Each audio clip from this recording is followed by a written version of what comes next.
Welcome back to Real Roots Radio. I am so excited to be joined by Stuie and Sonny of the French Family Band. How you guys doing today? We're going great, thank you. Yeah, very good. Thanks. Very good. We're excited to see y'all come to Wilmington, Ohio here in just a couple of days at the Murphy Theater. You'll be joining Jimmy Fortune on stage this Saturday. I want to start with this. You all have kind of touched different parts of the world. Obviously married in Australia, started your family there. You came to Nashville. You guys have played shows all across the country, all over the place.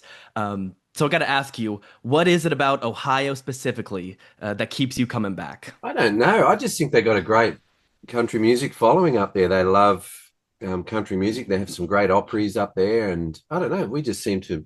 Yeah, there's definitely like a big pool of just classic country music, like really traditional country music listeners up there, which is what we do. So it's perfect. Yeah, we love it. Since Ohio's kind of not from the South, a lot of people maybe when they think of country music, they don't first think to Ohio, but we have a lot of great country legends from Ohio. And like you said, a ton of fans from Ohio to our station is just a good example of that. You guys recently shared on social media, you guys are starting to record some new music. You got to record a couple days ago at the historic and recently renovated Skaggs Place. Why don't you tell us a little bit about what it was like getting to record there? It's pretty awesome. I haven't done much like recording, like especially since I've kind of grown up. Like when I was little, I would sort of be in. Dad had a studio back in Australia that I would kind of just go in and watch. But actually being involved this time was pretty cool and a big learning experience. The first day we did 12 hours of recording, and then the next day was 7 hours, and then right after that we played a gig at the station inn. So it was kind of like I was just dead by the end of that second Mhm. day. Yeah, I learned a lot and it was really fun. And we used all our musicians, our band we play with regularly. So we didn't do the typical Nashville thing where you hire a heap of session players. I mean, individually they are all session players, musicians, but they actually play with us quite often. So it was great. We just went in, set up like we're doing a gig, and try to capture our original songs. And we had a And great two it days. was it was pretty it was going real smooth until Ricky Skaggs came in, and it's just like I can't play anymore. I'm nervous. But yeah, it was great, awesome experience. Oh yeah, I'm sure when Skaggs walks in, it could be, I mean, just a little bit intimidating. He's only in, I think, like three different Hall of Fames. So Yeah, yeah. Yeah. I guess, like you, since you said you kind of had a lot of your band members in for the studio sessions, Stewie, I'm sure you've done recording sessions where you've kind of brought in other people who maybe you just met that day or aren't too familiar with. Did that make the day go by? Did that make the day easier? Did it make what's kind of the chemistry there? Was it noticeable? Yeah, it definitely was. And mainly we did our original songs that we've been slowly working up over the last few years. And it was just nice to go in with a good idea of how they all went. There was only a few songs we'd never played before, including us, that, you can spend an hour or two getting an arrangement happening. Not sure if the song's going to be any good or not, but when it comes to life, it's so rewarding. It's just the best thing. Well, and the other thing that was cool is like having musicians that actually play with us live. All their like suggestions are pretty like personalized. Like if they have something that they think we should do on a certain song, it's like they know how we are as like Yeah, musicians personally. So it's more, I don't know, just tailored to our like music, which is kind of cool. yeah. Like Yeah. at one point during the session, our piano player, accordion player, Jeff said, "You guys haven't put a song on here that really features your twin guitars, you know." We had, there was a bit, and I thought, yeah, you're right. It's all sort of, and so we end up doing a couple of tunes at the end that we've got up our sleeve, if we need a tune like that on there. So yeah, it was a good idea. His suggestion. I want to ask you just about the process of recording and putting together an album. Something a lot of fans kind of don't get to see is the behind the scenes and all the effort it takes to put together a full album. It's not just showing up one day and playing your guitar and singing for a couple hours and now you got your record. Because you guys shared online too about the pre-production process. Take me into a day of pre-production and how you get yourself and your band ready to get into the studio and record some music. Well, normally pre-production is the songwriter, singer-songwriter's got a bunch of new songs that either they've written or they've got to learn someone else has written. And if there's a budget there to do it, you'll get the players who you're going to use to come around and you just play through the songs, make sure all the charts are in order. They get to hear the song. before you go to the studio, but most times they don't. Most times you turn up at the studio, you sit around a piano or a guitar, and they'll play the song. Everyone looks at their number chart, and they'll say, "Okay, why don't you take those 4 bars? I'll take those 4 bars. You play some fills over the verse. I'll take the chorus." And like it's normally that. Whereas with us, because we've been playing these songs for a while now, there wasn't really a lot of pre-production apart from us getting together the day before with the new songs and just deciding who's singing what and what guitar parts Sonny and I were going to play. Other than that, it was just get in there and push red. But it was more, well, the thing is, it's like, it kind of was accidentally a pre-production just because like it was a very organic way of doing it because we really just played live. You know, it's not like we actually invited them over to like really run through these songs for the album, but just playing them live. And then, you know, we've played a lot of the songs maybe 5 or 6 times live. So the first time we played that versus like the most recent time, the songs completely evolved, you know?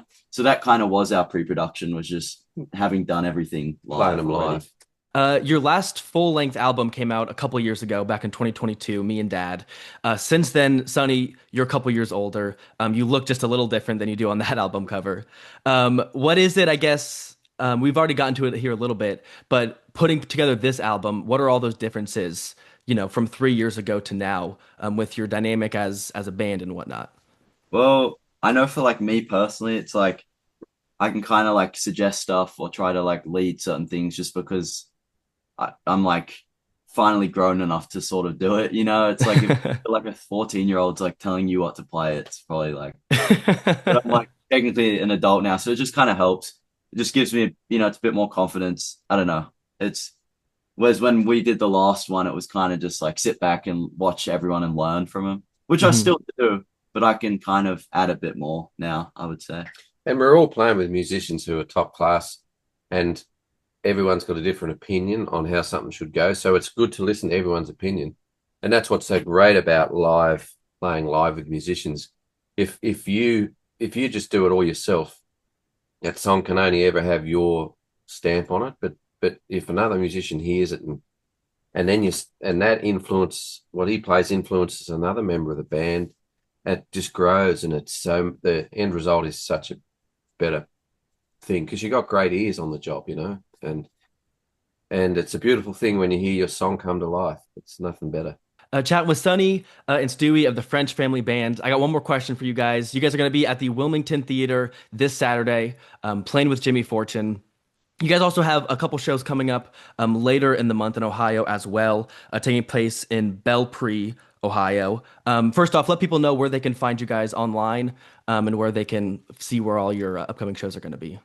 Well, we're on Facebook and Instagram and all the other stuff, the French Family Band, or online, thefrenchfamilyband.com, and that kind of has our links to all our upcoming shows, merch, tour, you know, all that kind of stuff. But yeah, the French Family Band on Facebook, and yeah, you'll find us there. We're excited for this gig Saturday. Yeah, we love Wilmington. They've really been great supporters of us. We've been back a few times as the French Family, just on our own. This time it's a double header with the great Jimmy Fortune. So yeah, we'll do an hour at the start of the night, and then Jimmy's on. I come out and play with Jimmy. Yeah, so it's going to be a fun night. Yeah, it'll be a good night in Wilmington this Saturday. Be sure to get your tickets. So I got a question for you guys. You guys are two different generations. Obviously, both of you inspired by traditional country music. But when it comes to you being from two different generations, do you notice what are some of the differences in, I guess, music taste that you guys have noticed over the past couple of years? Well, Sonny obviously has grown so much over the last 5 years musically. He's always listening to something new to get some new influences, which is what has inspired myself and Camille. And so he's just bringing in fresh things all the time, but all the while he's listening to the music that we play, and he knows that we're not going to change that much because we've been around too long and set in our ways a bit, but it's still good. Still good to push the envelope and try to come up with something new. So. Yeah. No, that's what I'd say. And it's kind of like I'm always centralized by like the classic country music. Like I'll listen to, you know, old Beatles, Beach Boys, Pink Floyd, all that stuff. But then I always kind of come back to having that country sort of background, you know. But yeah, it's pretty cool. It's great when you can hear Buck Owens and the Beatles play the same song and hear different interpretations of it. It's really cool. Oh yeah, I like the Pink Floyd representation. I'm expecting a psych rock album coming down the pipeline for me, man. Thank you guys so much for chatting with us. Looking forward to you guys' show on Saturday, and I'm sure you guys will be back in Ohio at some point. We'll talk again soon. Yeah, Thank awesome. you. Nice to talk to you, Payton. Hi, thanks for watching. If you liked our video, be sure to give it a big thumbs up and hit subscribe so you'll be notified when we have new videos posting. Be sure to check out some of our other content as well. Thanks for watching.